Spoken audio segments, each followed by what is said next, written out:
بسم اللہ الرحمن الرحیم۔ حج کا چوتھا اور پانچواں دن 11ویں ذی الحجہ یا اس کا چوتھا دن ہے۔ اس دن کو پورے دن میں صرف ایک کام کرنا ہے اور وہ ہے تینوں جمرات کی رمی۔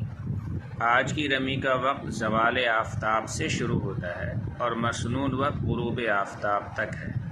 صبح صادق تک مؤخر کرنا مکروہ ہے۔ رمی کا طریقہ یہ ہے کہ پہلے جمرہ اولا یعنی چھوٹے شیطان پر ایک ایک کر کے 7 کنکریاں ماریں اور ہر کنکری مارتے وقت بسم اللہ اللہ اکبر پڑھیں۔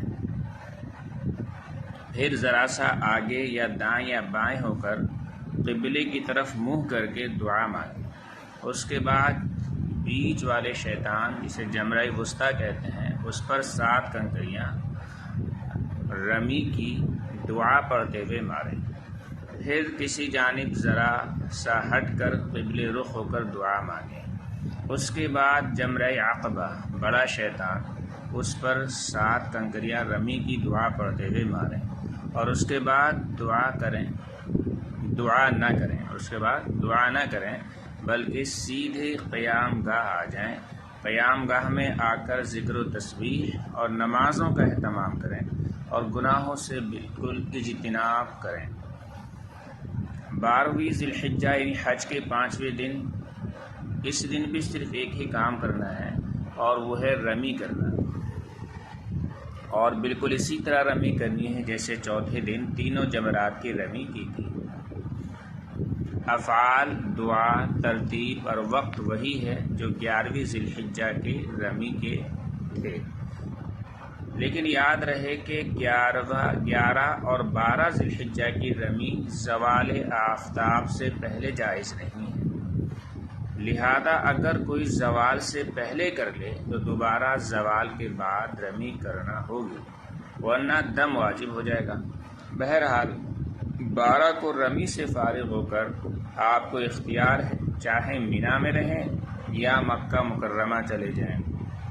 12 ذی الحجہ کو غروب آفتاب سے پہلے بلا کراہت مینا سے مکہ مکرمہ آ سکتے ہیں۔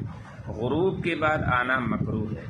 ہاں اگر آپ 13 ذی الحجہ کی صبح کو مینا میں ہی ہوں تو پھر بغیر رمی کے آنا جائز نہیں، اس لیے 13ویں کو زوال کے بعد 13 ذی الحجہ کو زوال کے بعد تینوں جمرات کی رمی کر کے ہی مینا سے نکلیں۔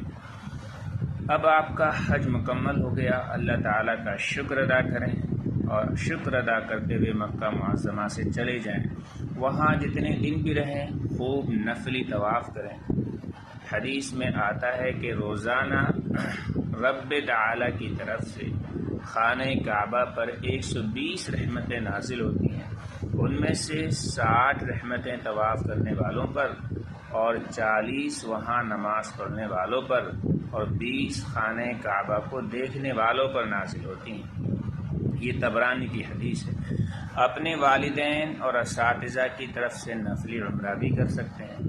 حرم شریف میں نمازیں با جماعت ادا کریں، اس کا خوب اہتمام کریں کہ کوئی نماز بغیر حرم کے بغیر جماعت کے ہماری نہ ہو۔ پھر جب وطن واپسی کا ارادہ ہو تو طواف وداع کر کے جائیں۔ جب آپ طواف وداع کر لیں گے تو آپ کے مقدس مقامات کی برکات اور حج کی نعمت آپ کو نصیب ہو جائے گی۔ اللہ تعالیٰ سے دعا کریں کہ اللہ تبارک و تعالیٰ ہمارے حج کے اس اہم رکن کو قبولیت سے شرفیاب فرمائے اور سبھی ملنے والوں کے لیے، رشتہ داروں کے لیے، اعزہ کے لیے دعا کر کے آئیں کہ اللہ تعالیٰ ان کو بھی حج کی سعادت نصیب فرمائے، بار بار حج کی سعادت خود کو بھی اور دوسروں کو بھی نصیب فرمائے۔